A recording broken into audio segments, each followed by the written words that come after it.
അപ്പോൾ നമുക്കിതേ നല്ല ഫ്രഷ് ചെമ്മീൻ കിട്ടിയിട്ടുണ്ട്. നമുക്കപ്പോൾ ഇന്ന് കപ്പയും ചെമ്മീനും കൂടെ കുഴച്ചാലാ. നമ്മൾ കപ്പയും ബീഫും കൂടെ കുഴക്കത്തില്ലേ, അതുപോലെ തന്നെ കപ്പയും ചെമ്മീനും കൂടെ കുഴക്കാം. ഞാൻ കപ്പയും ബീഫും വെച്ചിട്ടുണ്ട്, പക്ഷേ കപ്പയും ചെമ്മീനും ഞാൻ ആദ്യമായിട്ടാണ് വെക്കുന്നത്.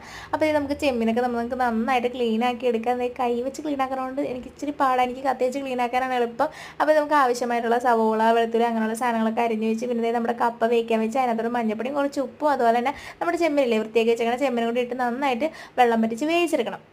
പിന്നെ അപ്പോൾ എണ്ണ ഒഴിച്ച് കടുക് പൊട്ടിച്ച് നമ്മുടെ സവോള, ഇഞ്ചി, വെളുത്തുള്ളി, കറിവേപ്പില അങ്ങനെയുള്ള എല്ലാ സാധനം എണ്ണയിൽ നന്നായിട്ട് വഴറ്റിയെടുക്കണം. കുറച്ച് ഉപ്പ് കൂടി ഇട്ടിട്ട് പിന്നെ മഞ്ഞൾപ്പൊടി, കുരുമുളക് പൊടി അതുപോലെ തന്നെ മുളക് പൊടിയും കൂടി ഇട്ടിട്ട് നന്നായിട്ട് മൂപ്പിച്ചെടുക്കണം. അതിനുശേഷം നമ്മുടെ വേവിച്ച് വെച്ചേക്കുന്ന കപ്പയും ചെമ്മീനും കൂടെ നമ്മൾ ഇതിനകത്തോട്ട് ചേർത്ത് നന്നായിട്ട് ഇങ്ങനെ യോജിപ്പിച്ച് കുഴച്ചെടുക്കണം.